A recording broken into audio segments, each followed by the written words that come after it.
Yoakum, it's about 5,000. I mean, it's a good town to live in, small town. A lot of kids, so it's just there's not much to do here, and so that's one reason why I wanted to do it. To give them something to do, so they didn't have to go to Victoria. We always went to Victoria to watch a movie.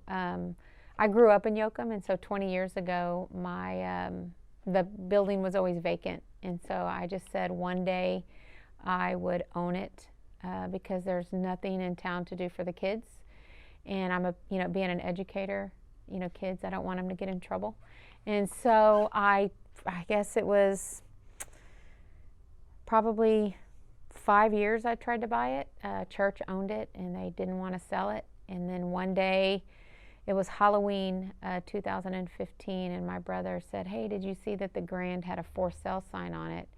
So I called my friend Mark Manning, which he was with Remax at the time, and he had it. And so I met him here the next night, and then I bought it the next day. So Theater One was built in 1922.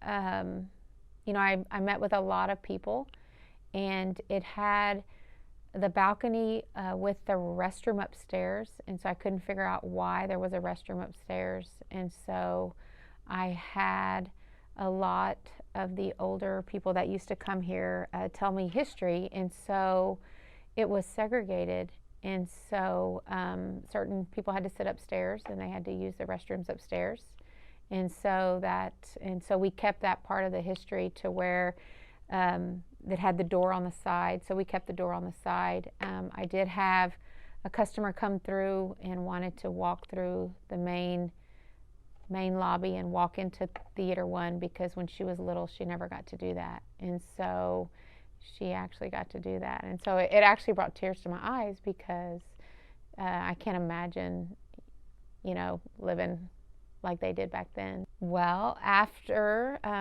my workers come in at 5, it takes them about an hour to get ready. They have to cut the projectors on. A lot of the work is done behind the scenes, so I come up during the week that we're closed, and it takes me about an hour to put the movie in the projector. It comes on a hard drive, like a rectangle hard drive, and so I have to ingest it into the movie, and then toward probably around Thursday, I get a key to open that movie. So, I can't just play the movie when I want. They have control of when you can, when the key opens that movie and then it expires, so then the movie can no longer be played through your projector.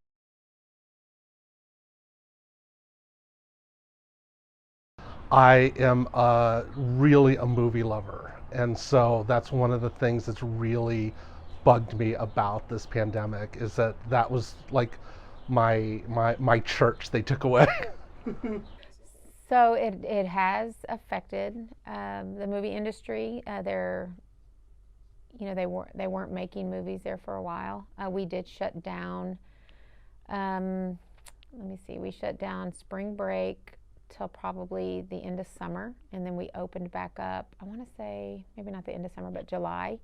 And so 2020 was probably the worst year that we ever had, and my losses were tremendous. They had to shut down. All of them had to shut down. Venues like Regal, AMC, Alamo Drafthouse, and go on down the list. They all had to shut down. Of course, that's going to affect their business, their bottom line. Alamo Drafthouse had to declare bankruptcy, Chapter 11. Not that it's going out of business, it'll come back, but it's reorganizing its debt. The pandemic affected it harshly.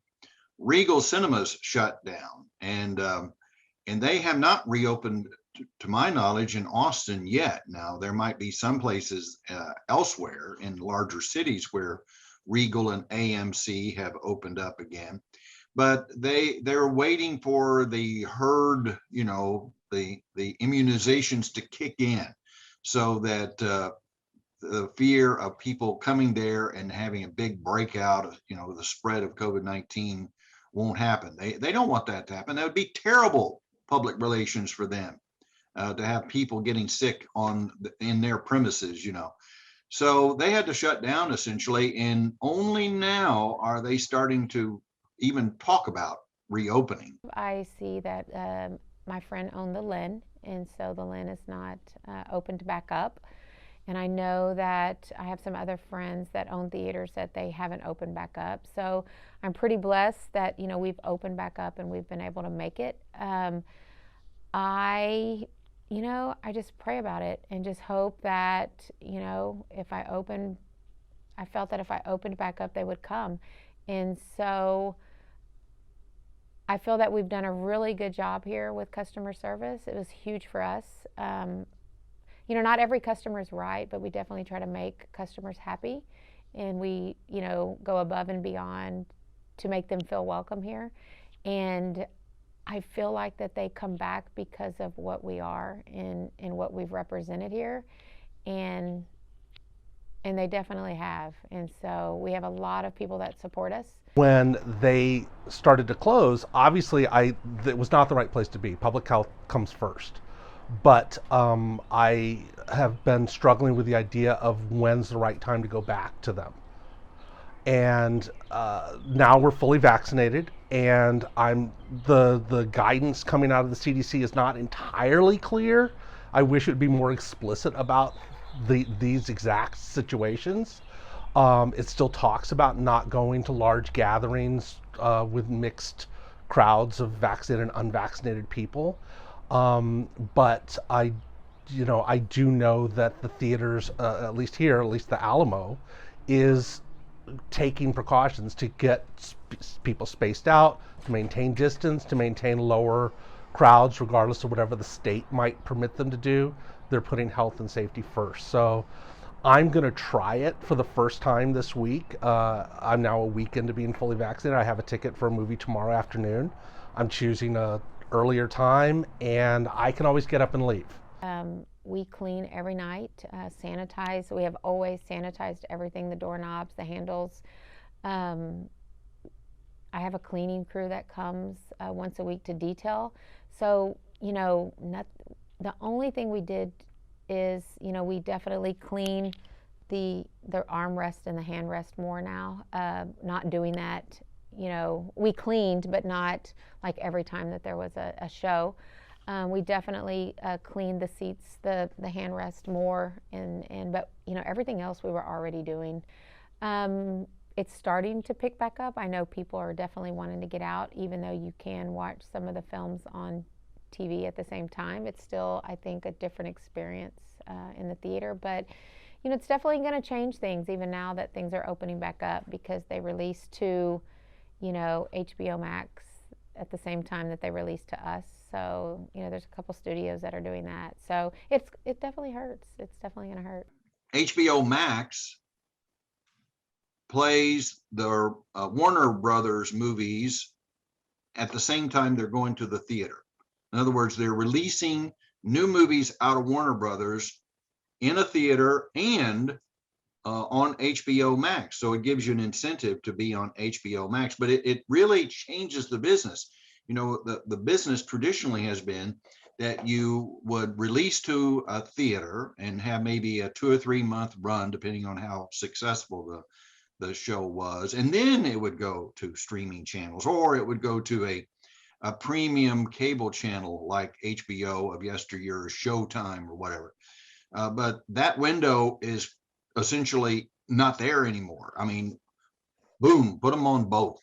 Put them on both HBO Max for the home audience and in the theaters. I actually am pretty passionate about the idea that I support theatrical exhibition of films. So I didn't want to see movies that came to the small screen first.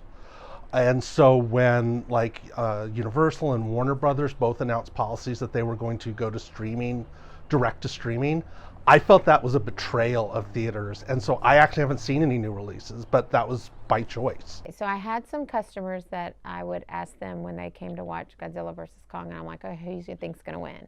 They're like, well, we already watched it at home. And I was like, well, I'm glad you came, because I really think you should see it on the big screen.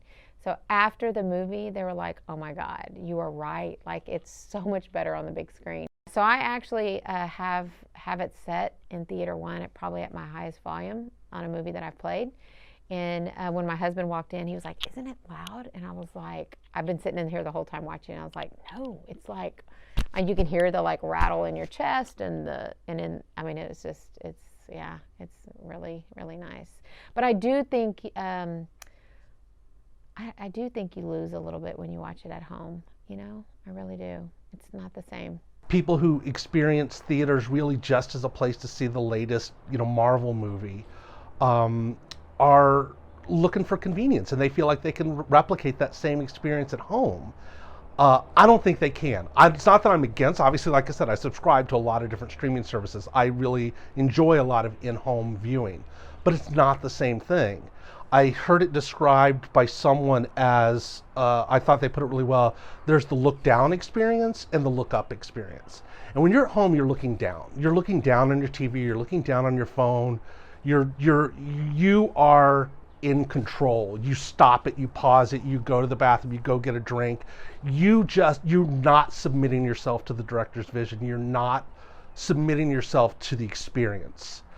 Whereas in the theater, you're looking up. The screen is dominating the screen. The story is enveloping you and is coming at you in a way that you just sit and immerse yourself in that experience. I just hope that, we've done our job here to where customers, want to come back and support us. And like I said, this past weekend, our numbers were really, really good. And so it made me feel good knowing that they could watch that movie on TV, but they chose to come here. So I feel like I've done my part, since we've opened, and so I'm hoping they come back.